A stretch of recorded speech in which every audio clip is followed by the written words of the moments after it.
Hey, good evening, everybody. This is Zach Walls, the Executive Director of Scouts for Equality, and we're really thrilled that you're able to join us tonight. Before I get too far along, I just want to make sure that you know if throughout this presentation you have any questions, you can go ahead and shoot us an email at ScoutsForEquality, one word, at gmail.com. That's ScoutsForEquality@gmail.com. Our Community Director, Justin Wilson, is currently monitoring the inbox, and after the presentation is over, it'll be about 20 minutes, we'll go ahead and sit down and answer some of the questions that you guys have for us here in the live stream before we go ahead and call it a night. Just so you know, this video is being recorded and it will be available on YouTube. We'll go ahead and share it on the Facebook page and probably through our email blast after the program is all over. And we're also going to be releasing a PowerPoint that has a lot of this information in a little bit more condensed form for those of you who are looking for a written version of what we're going to be producing tonight. So with that, I want to go ahead and get started.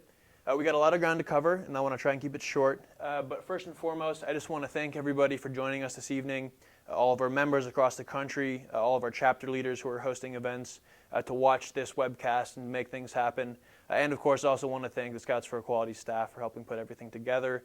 We're really excited to share with you what we've been able to put together over the last couple of weeks. In this very room, just about 2 weeks ago, we actually gathered all of Scouts for Equality staff together in person for the very first time in our organization's 2 and some year history. And we were able to really get into the weeds on some of the stuff that we're going to be rolling out over the next several weeks and months, and a lot of which we're going to be sharing at a top level with you right now tonight. Now, before we get into that, I want to give you guys a quick recap on where we are and some of the incredible things that have happened in 2014 alone. Obviously, the year started off with a bang. On January 1st, the Boy Scouts introduced their new policy and formally adopted an end to their ban on gay youth. Now, obviously, the ban on gay adults is still in place, but we're all very, very proud of this big first step forward, and we're confident that this is the beginning of the end for the Boy Scouts ban on gay adults as well. Now, on the 31st of January, Scouts for Equality announced our chapters program. This was a big step for us. Last year, we had a very top-down model of organizing our membership, and this year we were very happy to launch a new bottom-up chapters program that gives a lot of autonomy and power to our chapter leaders across the country. And we know that our chapters program is going to be a huge part of how we do the work that we do to get to full inclusion for gay adults and parents in the Boy Scouts of America. Now, on March 2nd, Disney finally announced that they were pulling their support for the Boy Scouts of America. This was a really big deal, and certainly the most high-profile corporate announcement that we've seen so far this year. Disney is a household name and has supported Scouting for several decades, and so for them to finally announce that they were pulling their support for the Boy Scouts because of their continued ban on gay adults was a sign to us that corporate America hasn't stopped watching the Boy Scouts of America and continues to stand on our side in this issue. And then in May, on the 26th, current Boy Scouts of America President Bob Gates, in a speech to the Boy Scouts National Meeting, very tepidly and with a lot of qualifications, announced his support for full inclusion for gay adults in the Boy Scouts of America. Now, obviously, a lot of us, myself included, were disappointed with how he phrased and expressed his support. He said that if he had been at the Boy Scouts in 2013, he would have supported full inclusion for gay adults, but did not want to relitigate the issue. However, a lot of people, and upon a little bit further review myself, encourage us to look between the lines and look at what Mr. Gates did say and what he didn't say. And even though he isn't publicly coming out and saying that he's going to litigate this issue again inside the Boy Scouts of America, if you look at what he's done in the past when he was at the Pentagon, ending Don't Ask, Don't Tell, as well as his expressed support for the principle of equality in Scouting, we're actually convinced that this was a much bigger announcement than some of us were willing to give it credit for at the time.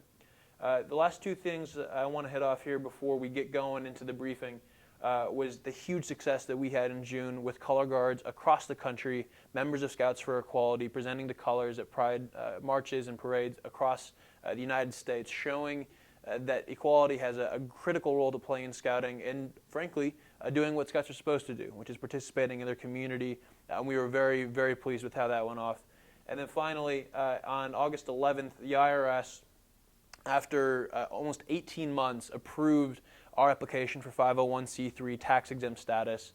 This was through the sequester and the government shutdown and the IRS scandal. So we're thrilled that the IRS was finally able to process our application and sign off on us being a 501c3 certified organization.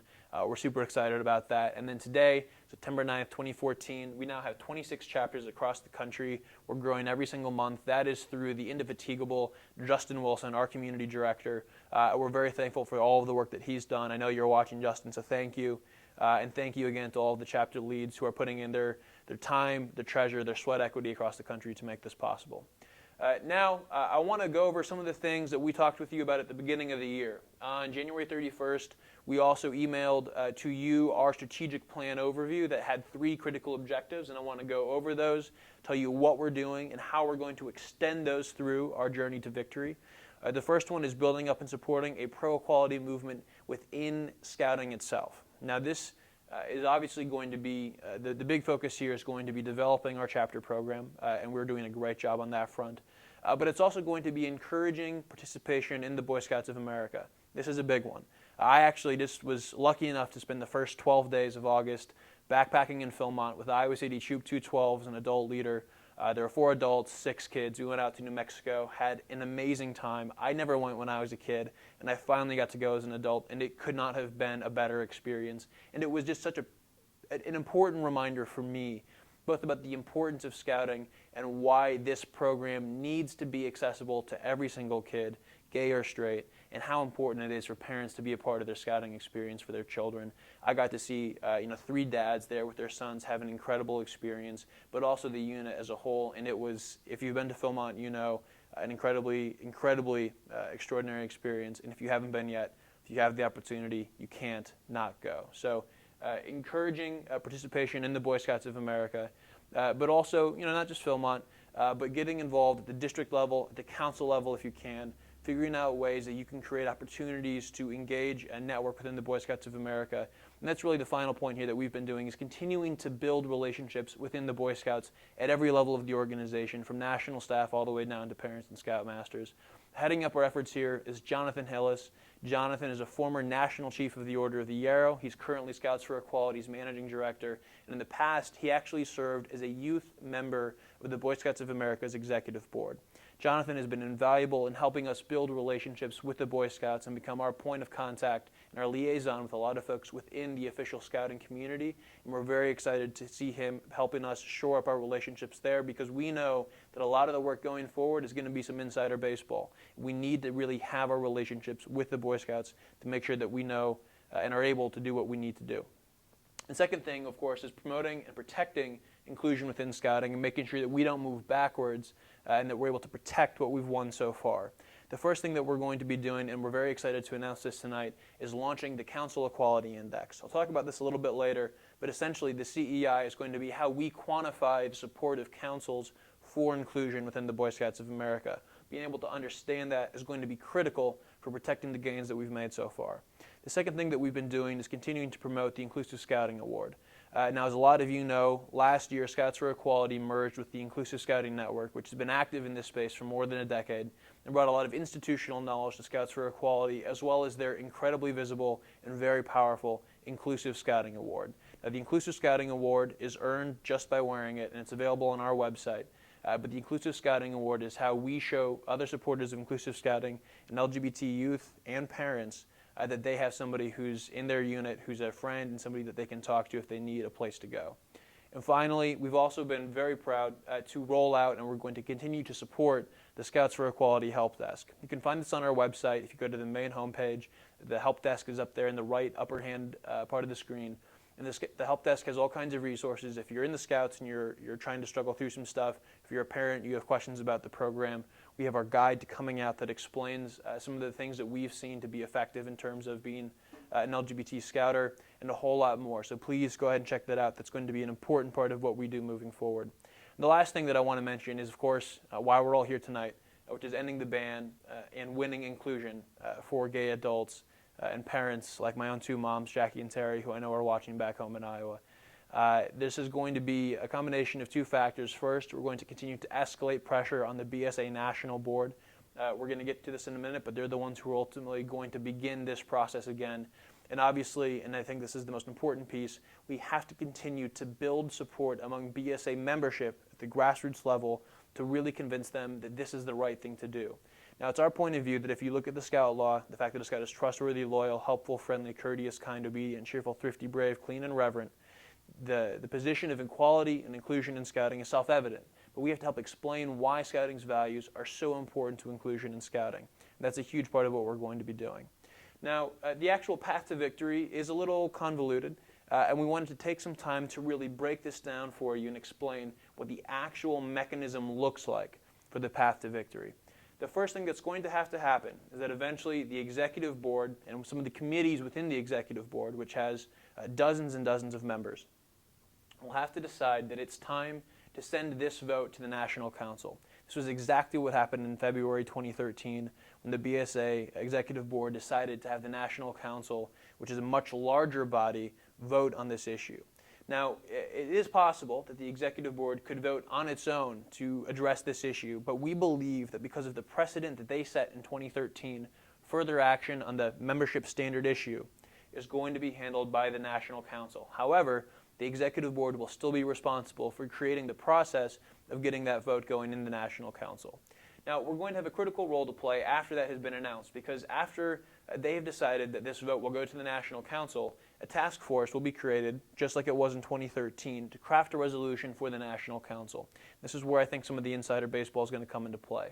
To the extent that we're able to work with our contacts in the Boy Scouts of America national organization, we think that we're going to be able to continue to this process of creating a resolution that we think is strong enough to protect gay adults and parents like mine, and is also going to be a critical step to making sure that we don't get something that's too watered down, like we've seen happen to other times where we need to protect LGBT folks.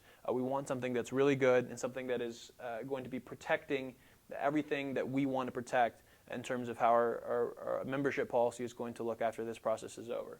Now, after that resolution has been created, that'll go straight to the National Council for a vote. It has to be released 30 days before the vote takes place. Last year, the policy was announced exactly 30 days beforehand. And then obviously, once that resolution goes up to the vote, we're going to have another big role to play here. In 2013, we were able to hire almost 15 field staff across the country and really get out the vote in a pretty effective way.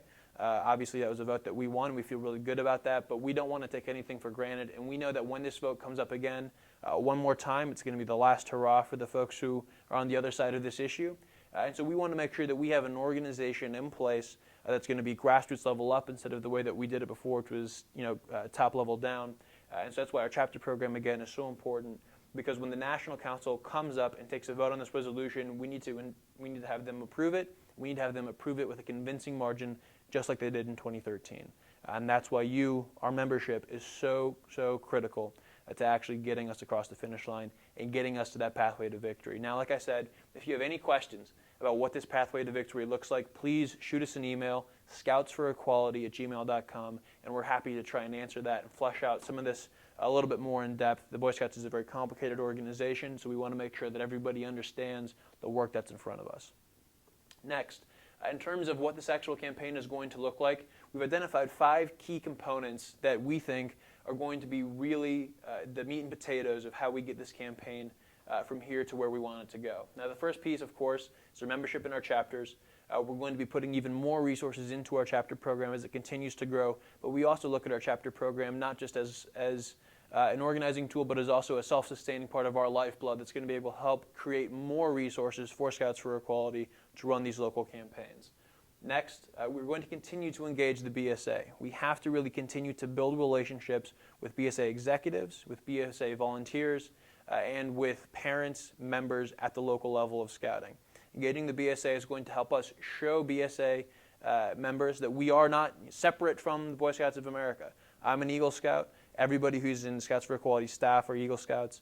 And we know that a huge number of our chapter leads across the country are either Scouts themselves or have children in the program. This is not some separate organization that's trying to put pressure on the Boy Scouts of America. We are Scouters, first and foremost. And so that's going to be a critical piece demonstrating our commitment to Scouting and the values of Scouting is absolutely paramount for us as an organization and for us as a community. Next, the Council Equality Index. I think it's difficult to overstate the importance that the CEI is going to play in helping us really hold local councils accountable and also create more incentives for councils to move in a positive direction. As, of course, you know, there are some councils across the country that have said that they don't engage in discrimination. They have policies of non-discrimination. We want to make sure that that's actually true. We don't want to let them just be able to pay lip service to equality while being able to actually continue to suppress gay scouts and parents who are actually trying to be out members of their community. And so we want to make sure that we are going to be holding councils who say that they're progressive accountable. And we want to make sure that we have a way for donors who want to support scouting to know where they can put their resources to support inclusive scouting, not exclusive scouting. Finally, the last two items here, we want to continue to encourage our corporate friends to enforce their non-discrimination policies.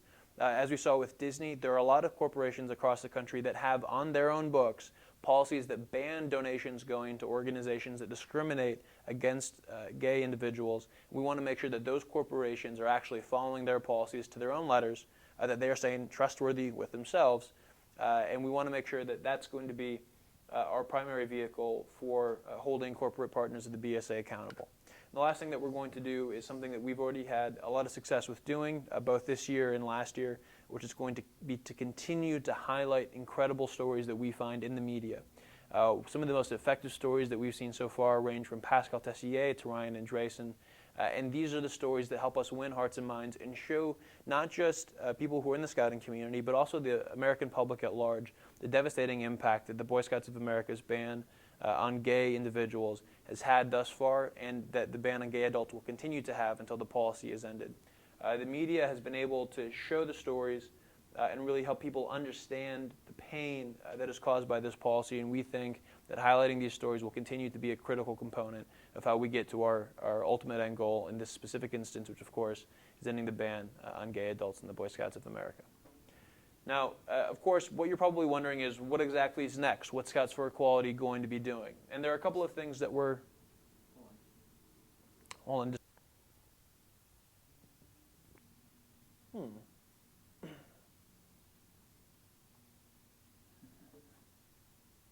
Okay. All right, everybody. Looks like we're back after a brief moment of technological savvy. Oh, we're not back? We're not back. All right. Hold on, everybody.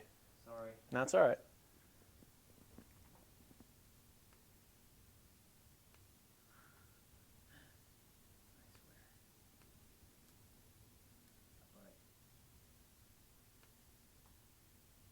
It says, please stand by, we're experiencing technical difficulty.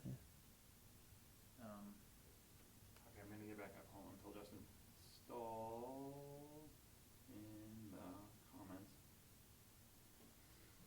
Okay, hold on. All right, fucking start over. Stop broadcast. This is going to take me about 2 minutes. I've done.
Damn it. What the hell? This is... Sorry. I should be the one swearing.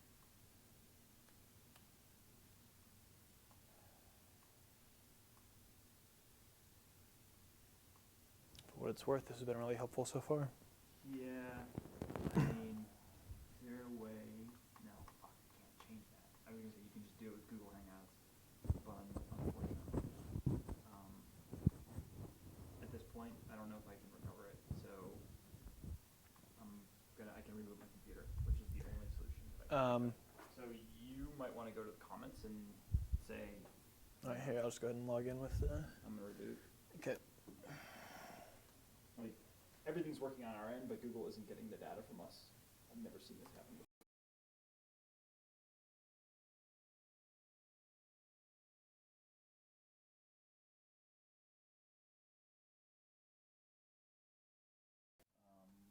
Yes. All right. All right.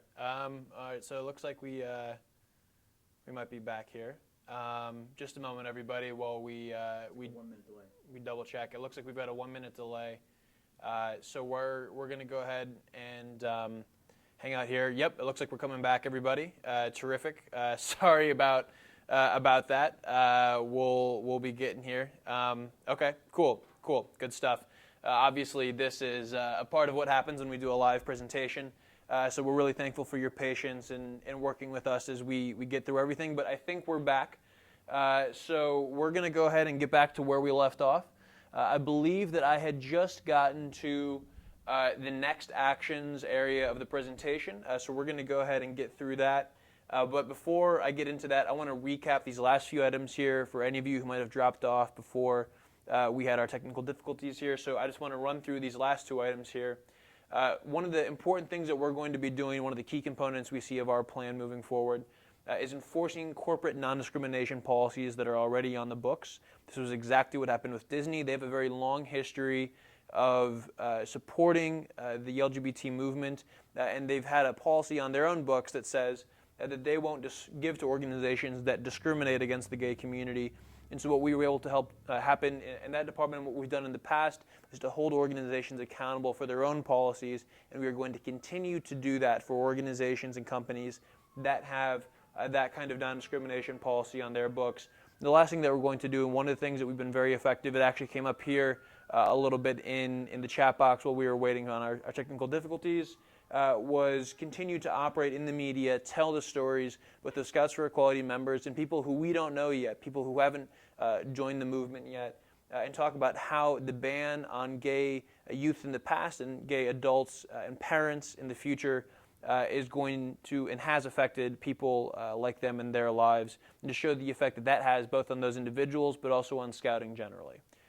So as we move into the next actions here, the first, our top priority in terms of our next actions is to continue to grow our chapters in our community. Justin Wilson has done an incredible job of getting our chapters to where they are today. I know a lot of you are watching from chapter parties that are watching this together, or from various events shared by your chapters across the country. We're super excited about that. And we know that that's going to be the organizational backbone that we use to get back in our pathway to victory, that resolution, getting that down through a vote in front of the National Council. We're also going to build out the Council Equality Index. The Council Equality Index is going to be a central piece of how we hold councils accountable across the country, how we encourage them to adopt non-discrimination policies of their own, and how we help redirect resources from corporate donors that want to support scouting to inclusive units that are across the country and that are willing to move in an inclusive scouting direction. We're also going to be kicking off our fundraising for 2015. Our board has done an incredible amount of work so far. They've offered to put together $50,000 as a matching grant. We're going to try to double that by the end of the year and get to a full $100,000 raised by December 31st, 2014, so we can hit the ground running in 2015 and make sure that we're able to hire the staff resources and have resources for our local chapters across the country that they need to actually start making this change happen at the local level. And the last thing that we're going to do is work to launch local campaigns via our Scouts for Equality chapters across the country. Justin Wilson has done a great job in helping build a couple of committees within the chapter program itself to support these kinds of campaigns. And over the next several weeks and months, we're going to be rolling out a few more formal programs that can be adopted at the local level to actually make big change happen. Some of those we don't want to talk about right now, but one of the things that we're super excited about is to equip our chapter leaders with the tools, the language that they need to go to their local councils and say, you want to support equality, here's a policy that you can adopt here in this county and actually adopt this to show that you support inclusivity in scouting. And that's going to be a huge part of what we do, combined with the Council Equality Index to hold councils accountable across the country. We think this is going to be a huge win for us, and we think there's a lot we can do in that specific area.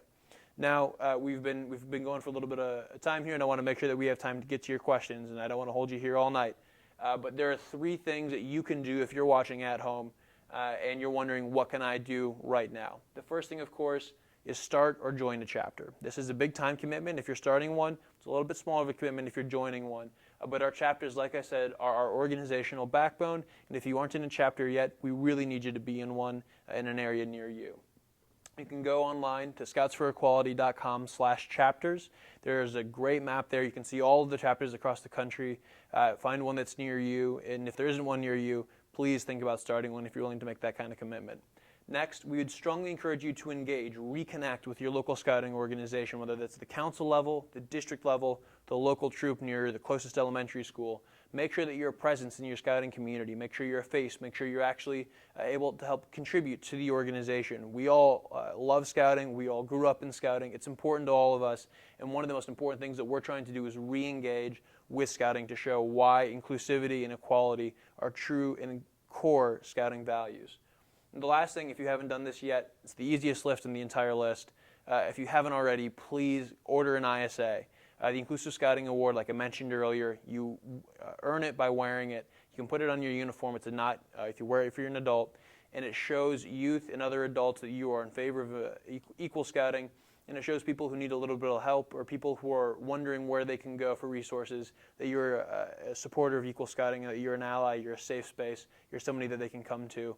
And that's going to be a really, really critical, it has been in the past, and it's going to be a critical part of how we continue to protect and promote inclusivity in scouting as we move closer and closer to victory. And the last thing that I want to say here, and I think this is an important part of that, is we have to understand that this doesn't end on the day that the Boy Scouts of America ends their policy banning gay adults. We have to understand that the culture shift that we are looking for within scouting is going to take a lot of time. There's a lot of programs that we're working on with a couple of folks to help promote and protect that kind of change. But unfortunately, it's not going to be just changing the policy that does this and we can call it a day. This is going to be a longer-term effort to make sure that people understand that bigotry and homophobia have no place in scouting, that unless we're willing to really stand up for the inherent worth and dignity of every scout and every parent, scouting will never be able to truly live up to its mission. That's why you're here, that's why we're here, and that's why we're doing the work that we're doing every single day. Now, with that, I want to sit down here at the laptop and take a couple of the questions that have been popping up via our email. Again, if you want to ask us a question, the best place isn't the chat box on the YouTube, even though we were using that just a moment ago. Please shoot your question to scoutsforequality@gmail.com. That's scoutsforequality@gmail.com is the best way. We're sorting through those right now, and we're trying to make sure that we get to some of your questions. So with that, and one of the questions that I started to answer in the YouTube box before we got sidetracked here and got back up and running was, is there any way that people can share their own personal stories with Scouts for Equality? And would this be helpful? By sending videos of themselves talking about their personal experience or writing up something? Yes, absolutely. We have a great product that we were able to use to help upload videos. Unfortunately, that's no longer available, but we absolutely encourage you to record videos if you can. You can figure out a way to share those with us either by Facebook or our Gmail. You can upload it to YouTube, send us a link. The ScoutsForEquality@gmail.com is the best way to get in touch with us. If you want to write something up, you can send it to us on Facebook. You can email it to us. The personal stories, like I said, are really how we are able to help tell our stories in the media. And when we have that kind of compelling story that wins hearts and minds, that's when we're able to really get to the culture shift that I was just talking about a moment ago. So if you have those stories, please send them. Video is great. Personal story is great too. All of that comes together and is really helpful for all of us over here. Next question is, how often does the BSA National Council meet to vote on national issues? The BSA holds annual meetings that they vote on. This is what happened in May of last year, and happened again this May. Happens every May. There are also individual meetings of various committees and the executive board meets more frequently than that, but the National Council comes together about once a year. And so every single year we're going to have opportunities to do this, but we also have to understand the amount of work that has to go in front of that. Now, obviously, we all want this policy to end sooner rather than later, but I think that currently the process that the BSA is going through internally is a bit of a reconciliation process. Now, obviously, 62% of the National Council voted last time in our favor, but that means that 38% of them did not, and they still are in scouting, and they have a place in scouting. What's different, I already answered, was how do people share their own stories with SFE? The answer is shoot us an email at ScoutsForEquality@gmail.com. And the most recent question I just answered was how often does the BSA National Council meet to vote on national issues? The answer is once a year, and that's going to be our window of opportunity. I was also just saying very briefly that because the cultural change that we were talking about takes time, we need to make sure that we understand and are working on a reasonable timeline. But obviously, we want this policy to end sooner rather than later. I got into this fight for my moms, and I have zero intention of giving up before they're allowed in scouting. Another question that we got here was, what's the optimistic and pessimistic time frame for a policy change given Mr. Gates' statement? We believe that we're looking at realistically a 2 to 5 year timeline. That's going to reflect the fact that Mr. Gates has said he doesn't want to litigate this during his term, which has just begun and it's 2 years, but also the fact that he's going to be able to do some things while he's here. So we think that the moment he's gone, there could be some pretty big changes pretty quickly, but we also want to make sure that the change that we're able to create is lasting change and not just going to be a flash in the pan. Another question that we've got here is, our council has openly gay leaders and the council seems completely okay with it. Does this relate to the Council Equality Index? And if so, how can we let you know about it? That's phenomenal. We're going to be setting up more formal research practices, so to speak, surrounding the Council Equality Index over the coming weeks and months. Whoever submitted that question, just follow up and we'll be able to put you in touch with some of our folks who are doing some of that preliminary research right now. We'll be able to get in touch with you and we'll be able to talk a little bit more about what that looks like. And for other folks who are watching and have similar questions, we're going to be putting out more information about how to provide that kind of info as the CEI gets a little bit better filled in. So just be aware of that and keep an eye out for that moving forward. Another question coming in here is there any way to identify a BSA unit as an SFE unit? Not specifically. We aren't in the business of chartering BSA units as a charter partner, as much as I think we'd enjoy doing that. But I think that the best way to show that you are in favor of inclusive scouting, have people sign up for Scouts for Equality, have people wear the ISA knot, adopt a model non-discrimination policy. We have some of that language available already, but we'll be able to go ahead and unveil a little bit more of that moving forward. I've seen a couple of other questions that are around that local non-discrimination policy and language, and so we want to make sure that that is available. There are a couple of policies floating around out there, but we're going to have another formal policy that we think is going to be very helpful. Let's see here. I've got another one that says, I overheard an adult making a very discriminatory comment about a gay youth in our council. How can I report that to SFE and how can I get help? The SFE help desk is going to be a great place to start for you.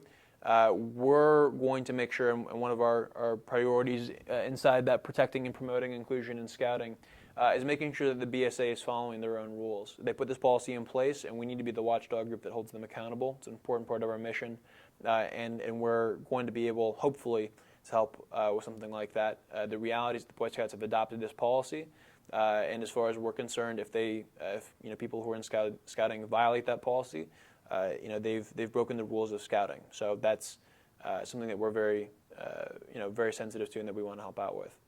Another question that we see, and a common question, obviously, that we get a lot, it's my opinion that reverence is not exclusive to the church, but rather respect for all beliefs, even non-belief. Will Scouts for Equality be tackling this issue in the future? And the answer is absolutely. Our belief at Scouts for Equality is that if you believe in the scouting principles, if you believe in the Scout Oath, the Scout Law, that you should be a Boy Scout. And so, kind of regardless of where or if you are on that spiritual journey, we think that you should have a home in scouting.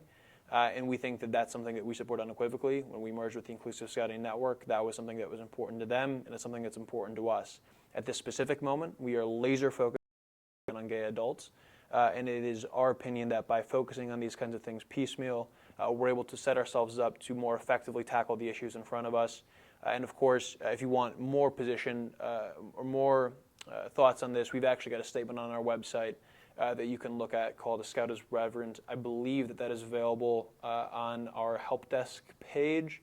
I will go ahead and double check on that before we get to the end of this webinar. JPW, if you could share that with me, I'd really appreciate it. Another question that we have down here, once they change the policy, how can the BSA get funding back from groups like Disney? I think that once the Boy Scouts of America ends their ban on gay adults, obviously I think the various groups are going to have to bring their own policies. We absolutely support those groups and what they do. For us, the point of view, fighting for the heart and soul of the organization that we love, and we really view this as an extension of the work that Lord Robert Baden-Powell began all those decades ago. And so we're not going to give up until this fight's won. The last question that I want to address before we go ahead and wrap this up is, do we think that Gates is waiting until a SCOTUS decision on marriage equality before pushing for an end to the ban? And I can't say that I don't think I've ever thought about that specifically before, so it's a great question, whoever thought of that. I don't think so.